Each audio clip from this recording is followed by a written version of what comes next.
Miss Collier reads Chapter 2 of Pharaoh by Jackie French. This reading is for the purpose of the class study in Year 7. Chapter 2. Did it really happen, thought Nama, as he climbed out of the wadi again. Did I really speak to an oracle? He glanced back into the wadi, but there was only red rock and shadows. Even the cat had vanished. Shadows? How much time had passed down in the wadi?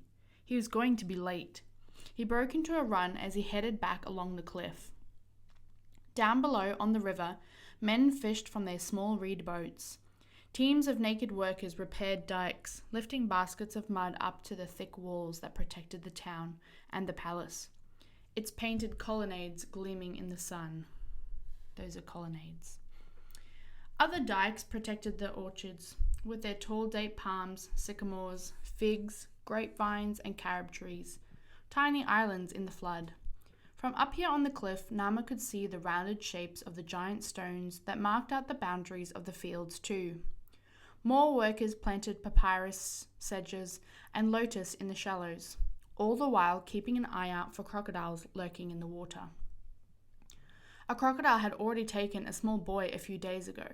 The bereft family, now bereft means the family or loved ones that have lost someone who died. The bereft family had searched everywhere, but there had been no sign of the child or the crocodile.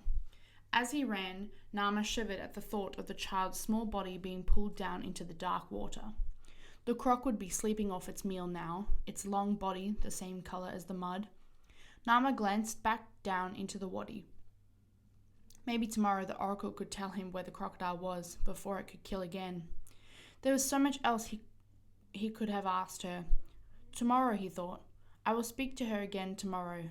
Her voice had been so lovely. Hiss! It was a line of brown geese marching back home after a day paddling for half-submerged grass. It was time he was home too. He ran faster, half-sliding down the hill towards the town. He'd already broken one rule, hunting without his guard. The king indulged his younger son, but he might not be so forgiving if Nama turned up late and muddy for a feast. Especially not this afternoon when there was a guest like the trader in the palace. Imagine a trader crossing the endless desert. Only the people of the sand lived out there. There were stories about a world beyond the endless desert, of course. That was where the ebony came from, and cinnamon, and the more than precious myrrh, which was beloved of the gods for its rich scent and healing powers. What had the oracle said that the trader had brought with him? All the glories from beyond the furthest horizon. The trader and his men had rested in the guest house today. This afternoon there was a feast, as befitted an honoured guest, and there would be another feast tomorrow. Only on the third day would business be discussed and the treasures be unwrapped.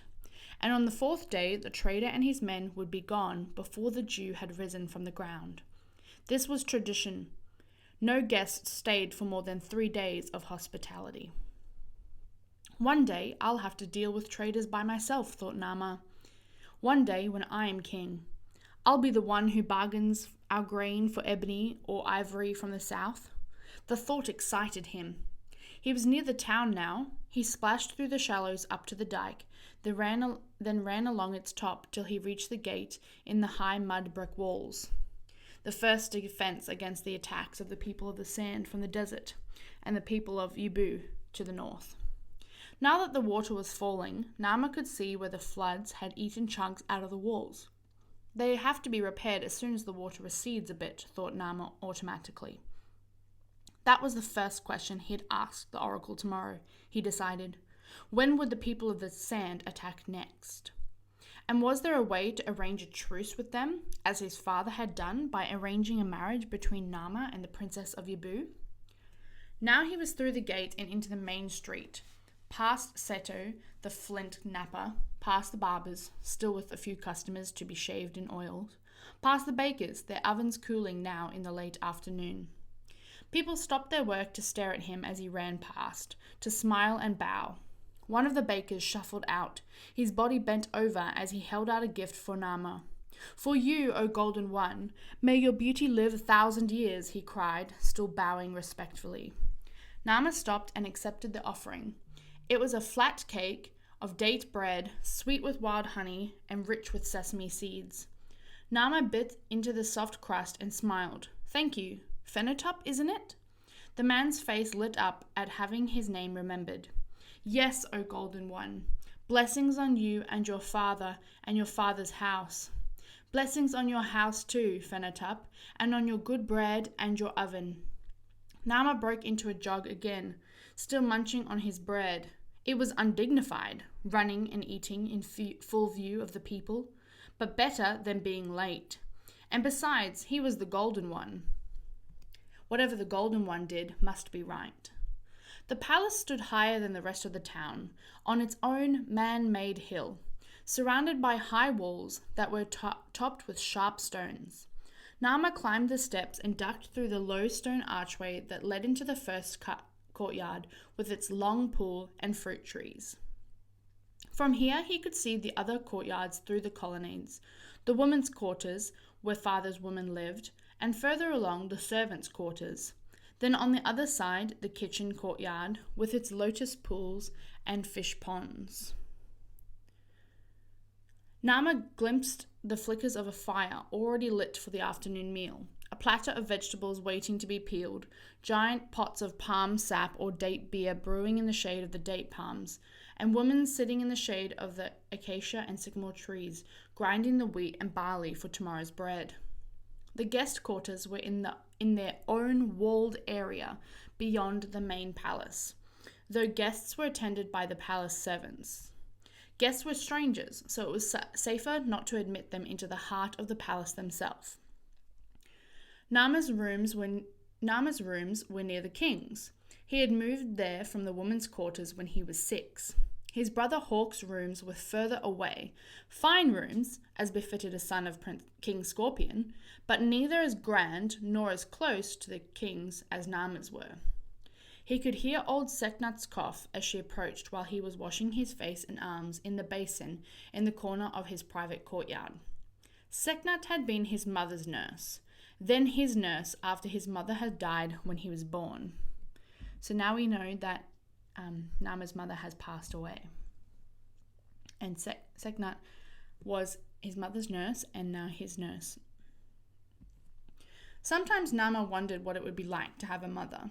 But even though Seknat was a servant, not even able to touch her royal charge these days without permission, Nama was sure that no one else could have cared for him so devoutly. These days, Seknat's back was bent, her teeth were worn to stumps, and she had the sand cough badly. But she still kept a sharp eye on everything, from his tooth cleaning to the contents of his chamber pot. A chamber pot is basically like a pot that they would put under their bed. It's basically a toilet that they would use at night time or whatever, because there's no lights or anything, so they couldn't go off to their makeshift toilets. They'd use a chamber pot.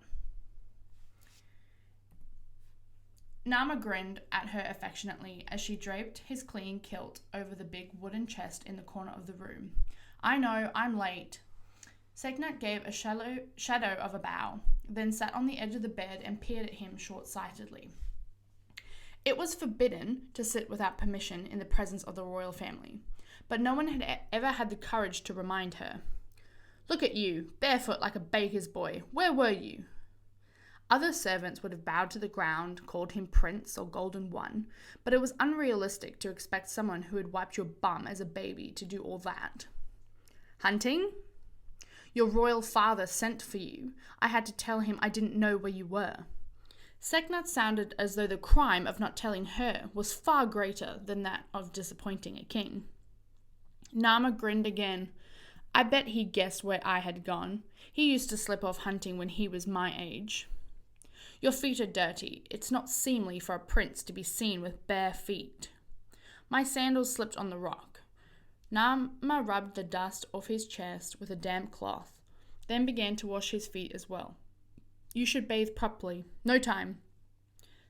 Seknat coughed again. She watched as Nama undid his everyday kilt and wrapped the clean one around his waist. It was his best, made of finely woven linen, bleached white by the sun, with a thin band of red about the hem. Then he pulled on his jewellery, a gold armlet and an antelope bone necklace with a polished amulet. Amulets were small little beads, things that they used to use in ceremonies and in burials, etc. They were really important to the Egyptian people. Seknat gave a small approving smile, the same one she'd given all those years ago when he managed to use his pot instead of messing the floor. "What have you found out about the trader?" demanded Nama.